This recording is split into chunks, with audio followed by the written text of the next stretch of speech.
கன்னியாகுமரி மாவட்டம் சுசீந்திரம் தானுமாலய சுவாமி கோவில் சித்திரை திருவிழாவின் முக்கிய நிகழ்வான தேரோட்டம் வெகு விமர்சையாக நடைபெற்றது.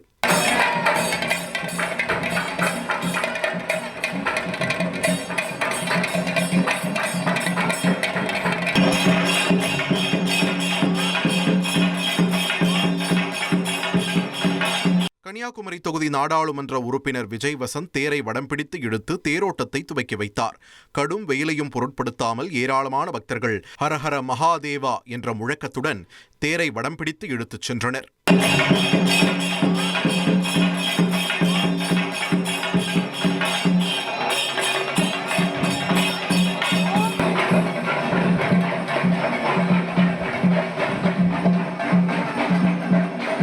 குறிப்பாக இந்த விழாவில் பங்கேற்றால் குழந்தை பாக்கியம் மற்றும் மகிழ்ச்சியான மணவாழ்க்கை அமையும் என்ற நம்பிக்கையில் ஏராளமான புதுமண தம்பதிகள் சுவாமி தரிசனம் செய்தனர். புதுமண தம்பதிகள் கலந்து கொண்டு சீக்கிரமா அவங்களுக்கு ஒரு குழந்தை பாக்கியம் எல்லாமே நடக்கும் அப்படிங்கிறதுனால அந்த ஒரு ஐதீகத்தினால நாங்கள் எல்லாருமே கலந்துக்கிறோம்.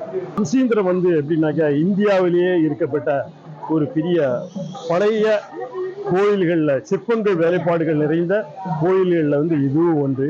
இங்க இருக்கப்பட்ட சிற்பங்கள் எல்லாம் பார்க்கணுமானா வாழ்க்கையில ரொம்ப பேறு செய்தவங்களுக்குலாம் இந்த மாதிரிப்பட்ட ஒரு இது கிடைக்கும். இங்க தமிழ்நாட்டில் உள்ளவங்க மாத்திரம் இல்ல, மொத்தமாக இந்தியாவில இருந்து எல்லாருமே டெய்லி இங்க வணங்கிட்டு போவாங்க.